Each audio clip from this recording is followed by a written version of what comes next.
નમસ્કાર વિદ્યાર્થી મિત્રો, એનવીકે સ્ટડી ઝોન ની અંદર તમારું સૌનું હાર્દિક સ્વાગત છે. આજના વિડિયોની અંદર આપણે જોવાના છીએ ધોરણ 9 વિષય સામાજિક વિજ્ઞાન એનું જે વિકાસ પરીક્ષા લક્ષી અસાઇનમેન્ટ 2026 છે જે દ્વિતીય પરીક્ષા માટે બરાબર એનો જે વિભાગ બી છે એનું પ્રકરણ 3 ચેપ્ટર 3 છે એનું સંપૂર્ણ સોલ્યુશન આ વિડિયોની અંદર જોવાના છે. તો ચાલો શરૂઆત કરશું. પ્રશ્ન નંબર 1 કે વૈશ્વિક મહામંદી એટલે કે ઈસવીસન 1929 થી 1932 ની અંદર જે આવી હતી બરાબર એનું સર્જન શામાંથી થયું હતું, શાના કારણે આવી હતી બરાબર. તો જવાબ છે કે 24 ઓક્ટોબર 1929 ના રોજ યુએસએ બરાબર ના વોલ સ્ટ્રીટ નામના શેર બજારમાં શેરોની કિંમત અચાનક ઘટી ગઈ અને વિવેચકોએ આ ઘટનાને વોલ સ્ટ્રીટ સંકટ તરીકે ઓળખાવી. આ સંકટે વિશ્વના દેશોની આર્થિક સ્થિતિને અસ્થિર અને કમજોર બનાવી હતી. તેમાંથી વૈશ્વિક મહામંદી છે એ થઈ એટલે કે એનું સર્જન થયું હતું બરાબર. બીજો પ્રશ્ન છે કે સંયુક્ત રાષ્ટ્રોના મુખ્ય અંગો કયા કયા છે. ભાઈ સંયુક્ત રાષ્ટ્ર છે એના મેન એટલે અંગો કયા કયા છે.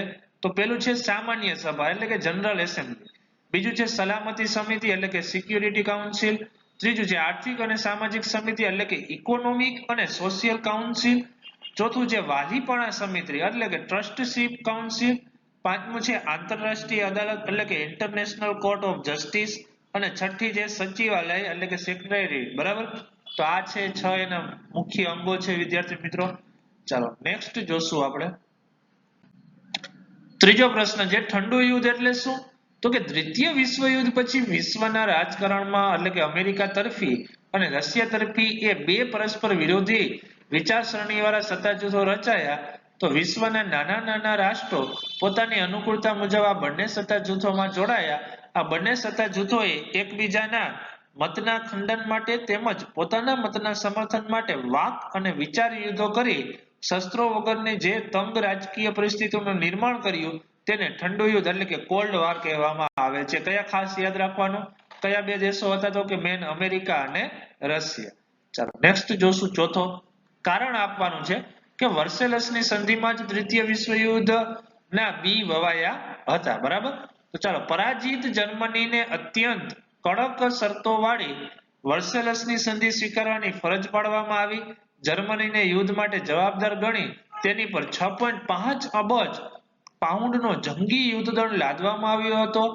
આ સંધિ મુજબ તેનો રોર પ્રાંત ફ્રાન્સે પડાવી લીધો અને જર્મનીના ચાઇન નદી આંતરરાષ્ટ્રીય જળમાર્ગ માટે ખુલ્લી મૂકવામાં આવી.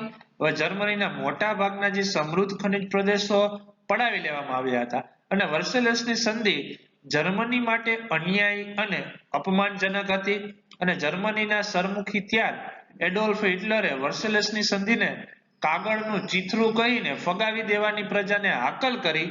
તેથી જર્મનીની પ્રજાને યુદ્ધનું પ્રોત્સાહન મળ્યું. આ સંધિથી જાપાનને પણ ઘણો અસંતોષ હતો.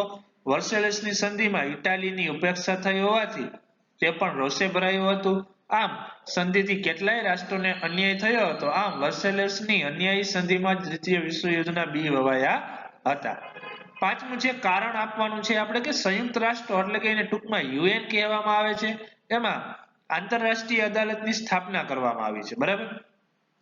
તો જવાબ છે કે કોઈ પણ બે રાષ્ટ્રોના રાજકીય કે અન્ય પ્રકારના વિવાદાસ્પદ પ્રશ્નોને ન્યાયી રીતે અને આંતરરાષ્ટ્રીય સિદ્ધાંતો મુજબ ઉકેલવા માટે સંયુક્ત રાષ્ટ્રો એટલે કે યુએન માં આંતરરાષ્ટ્રીય અદાલતની સ્થાપના કરવામાં આવી કે જેથી સંયુક્ત રાષ્ટ્રોનું સભ્યપદ ન ધરાવતા દેશો પણ ન્યાય મેળવવા માટે આંતરરાષ્ટ્રીય અદાલત સમક્ષ ફરિયાદ કરી શકે. તો વિદ્યાર્થી મિત્રો અહીંયા આપણે જે તમારું ચેપ્ટર 3 હતું બરાબર એનું સંપૂર્ણ સોલ્યુશન છે એ પૂર્ણ થાય છે. જો તમે અમારા WhatsApp ચેનલની અંદર જોડાવા માંગતા હો તો આ નંબર છે 7862884436. એના ઉપર હાયનો મેસેજ કરી અને તમારું ધોરણ લખી દેવું જેથી કરીને અમે તમને ધોરણ 9 ના ગ્રુપની અંદર એડ કરી દેશું જ્યાંથી તમને દ્વિતીય પરીક્ષા માટેના છે એ સંપૂર્ણ વિષય જે તમારા છે બરાબર એના અસાઇનમેન્ટના સોલ્યુશન મળતા રહેશે અને આવનારી તમારી ફાઇનલ એક્ઝામ માટે પણ તમને હેલ્પફુલ થશે. Thank you.